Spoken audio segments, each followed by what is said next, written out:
Today is Thursday. Thursday मतलब weekly expiry, पर weekly expiry of what?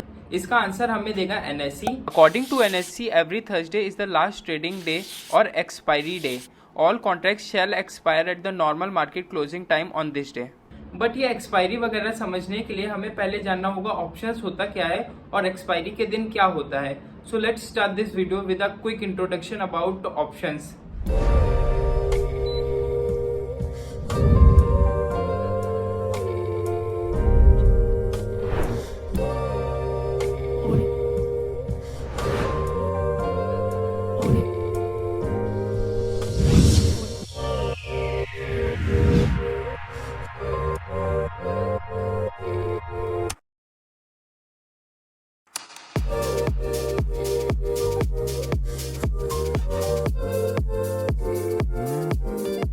This part of video can be a bit boring, पर इसको ध्यान से देखिएगा और समझने की कोशिश करिएगा। Also at the end of the video मैं आपको एक लाइव ट्रेड की मदद से भी समझाने की कोशिश करूंगा जो आज मैंने लिया था और 2500 का प्रॉफिट बुक किया था लास्ट के अप्रोक्सीमेटली 55 मिनट्स में। तो हम पहले ऑप्शन की डेफिनेशन को देखते हैं। According to Investopedia, options are the financial derivative that gives buyer the right but not the obligation to buy or sell an underlying asset at an agreed upon time and price। सबसे पहले हम इस definition को समझते हैं। तो option buying और selling एक इंश्योरेंस की तरह समझ सकते हैं आप। इनफैक्ट ये एक तरह का इंश्योरेंस ही होता है। So let's take an example. समझिए आपको एक कार खरीदनी है 1 महीने बाद, बट 1 महीने बाद दिवाली है और आपको लग रहा है कि दिवाली की वजह से कार का प्राइस कम हो जाएगा। लेकिन वहीं मार्केट में एक न्यूज भी चल रही है कि कार कंपनीज अपने प्राइस हाइक करने वाली है, इसीलिए आपके पास एक अनसर्टेनिटी है कि कार का प्राइस बढ़ेगा कि घटेगा। तो आप क्या कर सकते हैं कि आप कार के सेलर को एक फिक्स्ड कुछ परसेंटेज ऑफ कार का अमाउंट दे सकते हैं एज एन इंश्योरेंस मनी। तो इससे क्या होगा, आपके पास एक राइट होगा कि अगर 1 महीने बाद कार का प्राइस बढ़ जाता है तो आप उस सेलर से वो इसी करंट प्राइस पे वो कार बाय कर सकते हैं, thus giving buyer the right to exercise the obligation.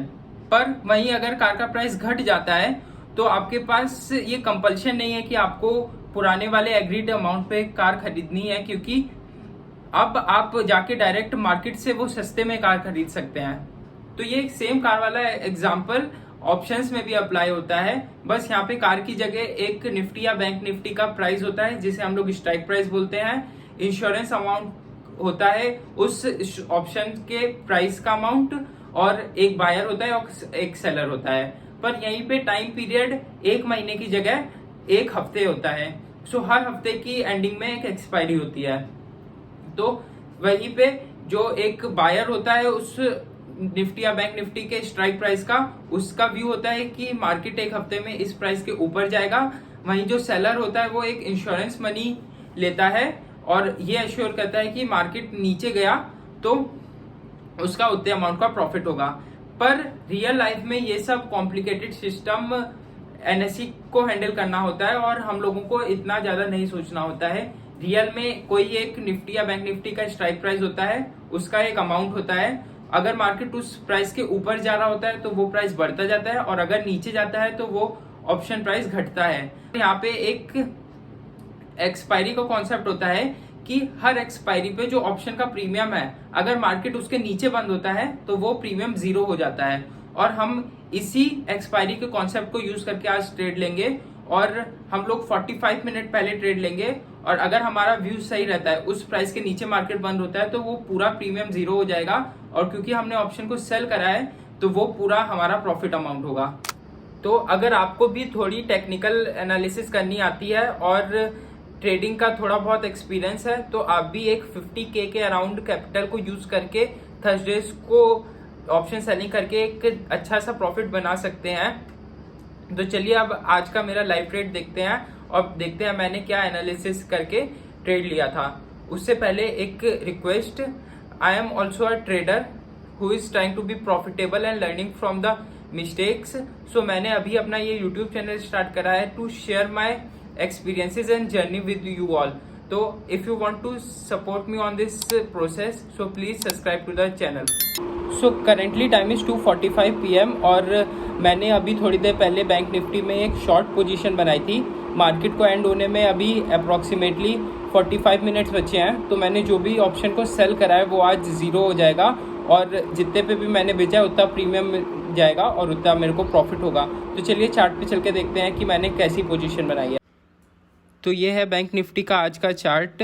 आज मैंने अभी थोड़ी देर पहले 2:30 या 2:25 PM के आसपास मैंने इस कैंडल की स्टार्ट पे बैंक निफ्टी के 35,600 के कॉल ऑप्शन को पुट ऑप्शन को शॉर्ट कर दिया था, क्योंकि मेरे को लग रहा था मार्केट इस पॉइंट से सपोर्ट लेके ऊपर जाएगा और इस लेवल के ऊपर बंद होगा। और साथ ही साथ अगर हम निफ्टी के चार्ट को देखेंगे तो निफ्टी ने भी आज इस लेवल को ब्रेक कर दिया है।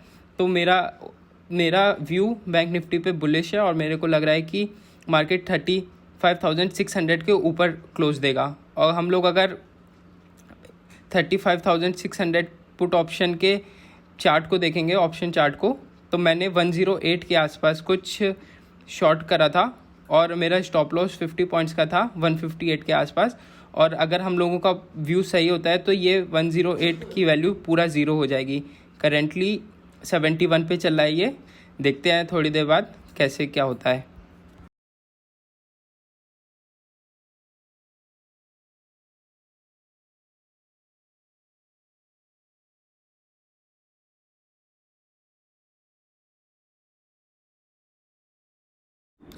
सो फाइनली ऑप्शन प्रीमियम की वैल्यू ज़ीरो पे आ चुकी है अप्रॉक्सीमेटली, और मैंने अपनी पोजीशन को स्क्वायर ऑफ कर लिया है एट प्रॉफिट ऑफ 2500 रुपीज़।